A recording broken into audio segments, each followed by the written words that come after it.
Hello, everybody. My name is Dustin Byington. I am the president of Wanchain, and I'm here today to tell you about our mission to rebuild the financial services industry. My career began in 2007 when I went to work for Goldman Sachs. This was 1 year before the financial collapse. Working at Goldman from 2007 to 2011 opened my eyes to many of the systemic problems that are faced by the financial services industry. I soon thereafter began my entrepreneurial journey and found Bitcoin in 2013. In Bitcoin, what I saw was the promise to reimagine the financial services industry and to solve some of these fundamental problems that I had been exposed to. And this is predominantly because of the fact that Bitcoin is the world's first natively digital asset. And I had been studying the trends of digitization from the godfather of digitization, Peter Diamandis, who's the founder of XPRIZE and Singularity University. What Peter argues is that when you digitize something, i.e. you rip it out of the physical world and turn it into ones and zeros, it scales exponentially and is really only limited by Moore's law. And exponential scale, really, it's just doubling over time. And what we can do is look to some historical examples, particularly in photographs. With digital photography, what we saw was that in the early days when Kodak was looking at photography, they were developing cameras that were only 0.01 megapixel. And then they improved to 0.02, 0.04. This is what Peter would call the deceptive exponential growth, where it's growing, it's doubling, however, it doesn't appear to be a threat to the existing industry. It doesn't appear to be useful to consumers or to solve any actual problems. It's not until it gets to that point when it's at 4, 8, 16, 32 megapixels that it starts to be disruptive. Furthermore, the photos themselves not only dematerialize, but the really interesting thing is the camera itself becomes digital. The camera itself becomes an application on your phone. Now, what we saw after Bitcoin was it inspired an army of entrepreneurs and engineers to digitize additional assets. And what we see is something that looks like this. This is the digitization of the world's assets. Now, we all probably know there's been a little pullback in the last couple of days. However, at Wanchain, our vision and what we believe firmly to be true is that this graph will continue dramatically up and to the right. That soon we will not have $600 billion market cap, we'll have $2 trillion market cap, 4, 12, 20.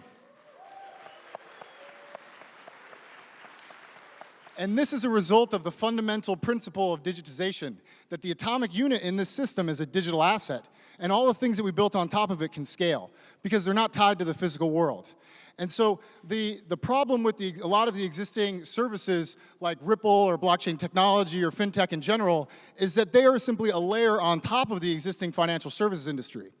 It's very hard to think exponentially. Our brains are wired to be local and linear. And so these technologies in fintech and otherwise are useful. Sure, we can cut costs down by half and reduce transaction fees by half, but it's not gonna have that kind of exponential, dramatic, transformative change on our world that the digital economy will.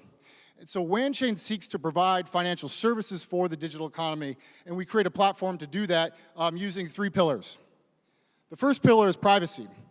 If you're conducting a transaction on NASDAQ, it's just not sufficient that the world can see that transaction, or the world will know how much money you have. So we see privacy, and so we incorporate Monero-style ring signatures into our platform. Cross-chain technology. This is really where our unique contribution comes in. Currently, today's blockchains look much more like the intranet without the global internet that connected everyone. So we have some really interesting technology there.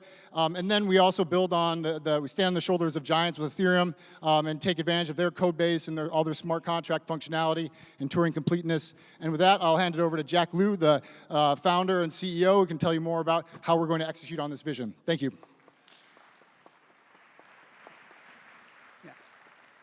Thanks, Dustin. Hi, everyone. I'm Jack Liu. I'm just here to tell you more about Wanchain, the technology behind it.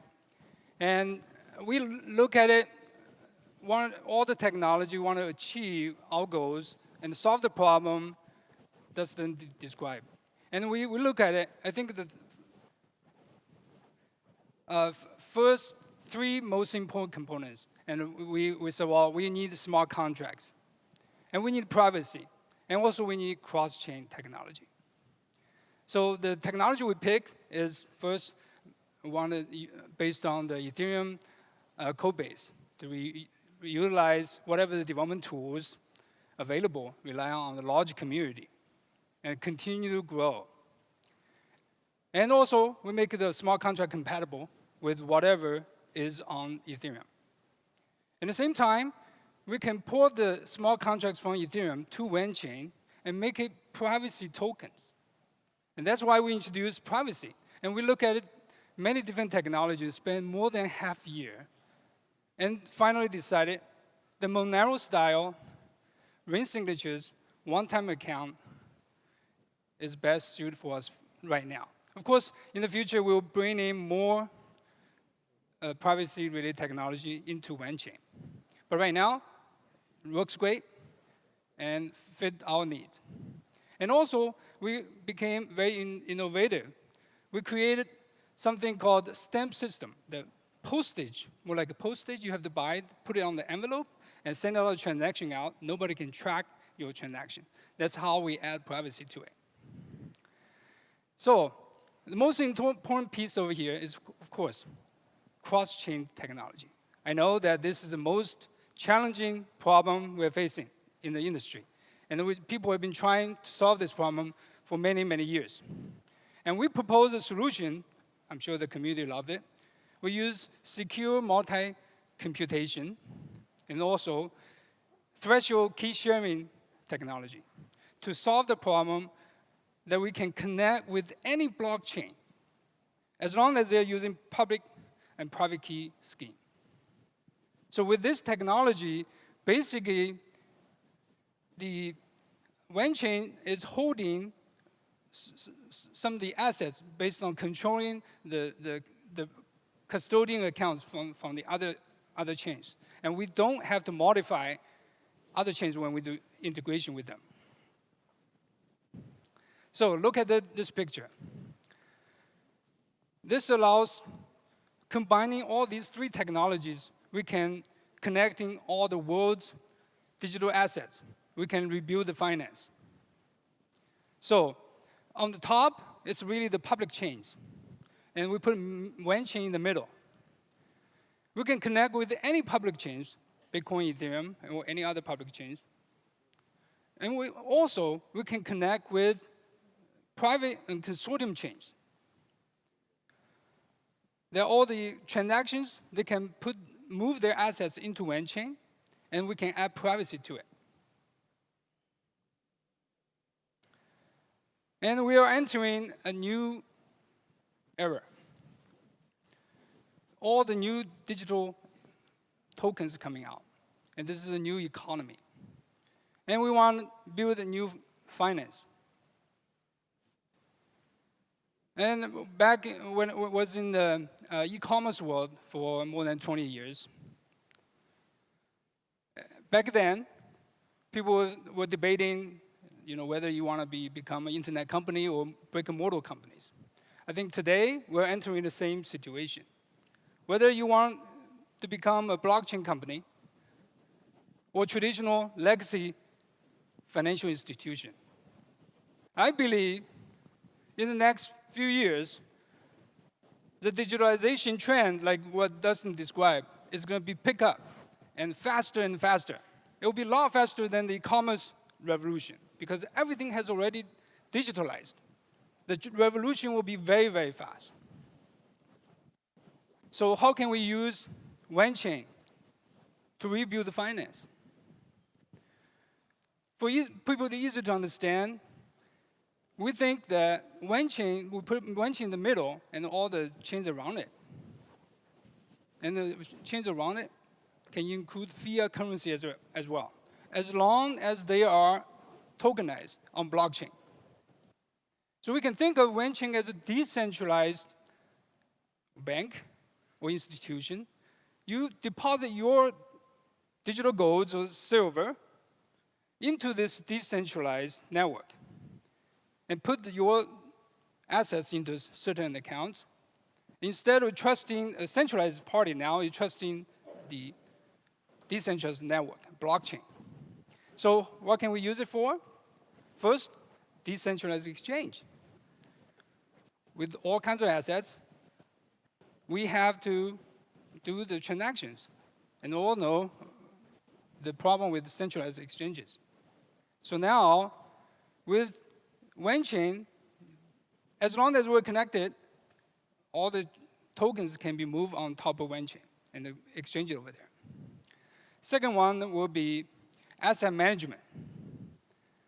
Today, as long as you invest in digital coins, if you use Wanchain, because it connects to multiple chains, and we can build a tool on top of it, allow investors or average users to manage their digital assets on one platform.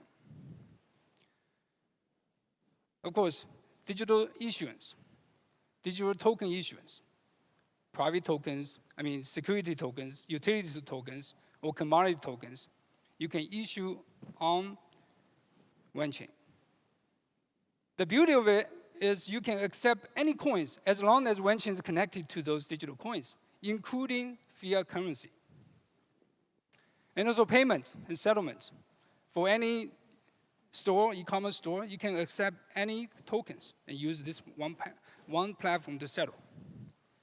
And of course, you have digital currency, you want to have loans. So there are many of the loan applications out there. We can all port it over to Wanchain. So we have a large team around the world, very global, and we have a team in Austin, Texas, and Beijing, and now becoming more and more global. We have a large team around the world now. We have come a long way since 2016.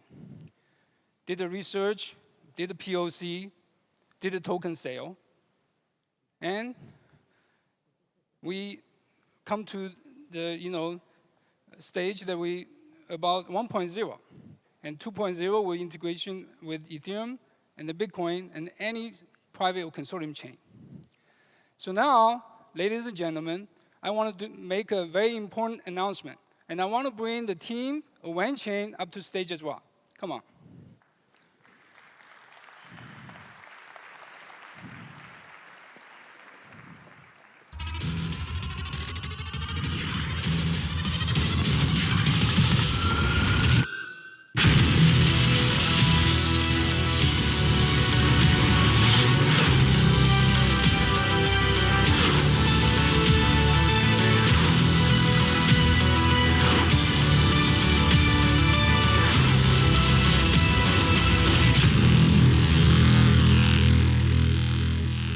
All right, Wanchain.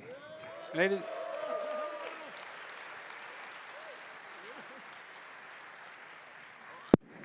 All right, now Dustin will have even more important announcement. Party tonight. So yeah, we'd love you all to join us. We'll be celebrating the mainnet launch, and thank you for your time. And yeah, we're very excited about the rebuilding finance and the future ahead.